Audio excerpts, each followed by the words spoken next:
This is Robert Kraft, and I'm your host on SNN Network, and we're a proud media sponsor for the upcoming Precious Metals Summit Europe, which is being held virtually this year. Joining me right now is Janet Lee Sheriff. She is the CEO of Golden Predator. It's a publicly traded company. The symbols are GPY on the TSX Venture and NTGSF on the OTCQX. Janet, thank you for joining me today. How are you doing?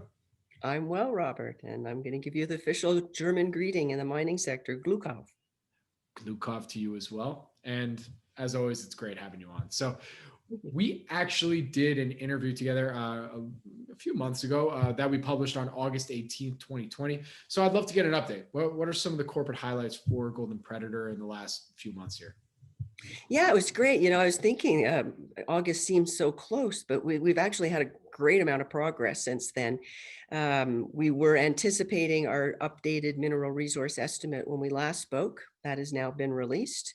We saw an increase in our ounces. So first world jurisdiction, licensed mine for production, restart with a low CapEx, and over 1 million ounces of leachable oxide at over 1 gram per ton.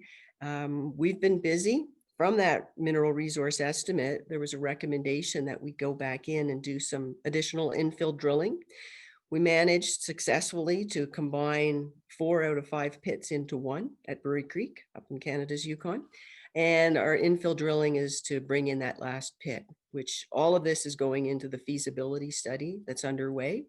That will now be completed by Q1, as well as a production decision on restarting the mine by our board.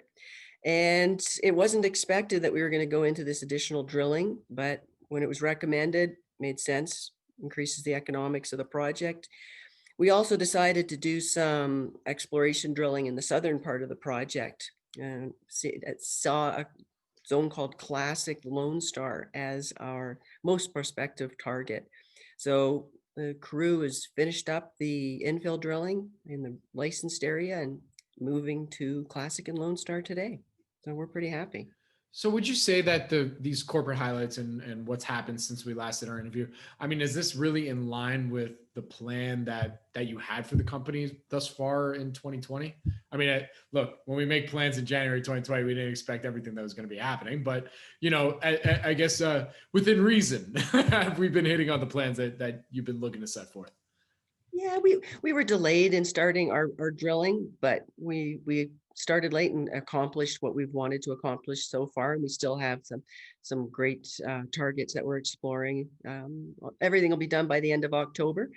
We slipped a little on the feasibility study timelines, but that's not because of COVID. That's because of, it seems like everybody's drilling this year. So the labs are backed up. And we had hoped to be finished the feasibility study by the end of the year. But with this additional drilling, it's really important to put it into the feasibility study. So that'll delay us a little bit. But I think we're still on track for a production decision, and pending a positive outcome on the feasibility study, we'd look to be in development next year once the financing's complete. So, there's not too many projects that already have the license in place in order to get to a timely restart and a nice low CapEx to start with. What would you say is the number one question that you get from investors during this time period? And maybe we can address it right now. I think the number one question is, how do you move forward with COVID? It's you're building a mine, and there's so many supply interruptions and labor interruptions, but the Yukon has been extremely positive about mining being essential service and accommodating mining to continue and exploration to continue. The First Nation, Trondikwachen, has been extremely supportive and sees mining as essential. So we're very fortunate in our location, being so close to Dawson City. It's a fabulous community, and we can develop a labor force that lives in the community. So you get around all these travel restrictions, and it's my hope that we'll see an end to that very soon as well. Absolutely. All right. Well, then from there, I asked you this question back in August about value catalysts and moving forward. So you're actually already answered a couple of those questions on here, but let's get kind of the full picture. I mean, are there any additional value catalysts or anything additional that, from what you can tell us, investors should look out for now for the rest of this year going into next year? Well, you'll see us wrap up the drilling. We'll put some news out on some of the studies that we've been doing under the restart plan.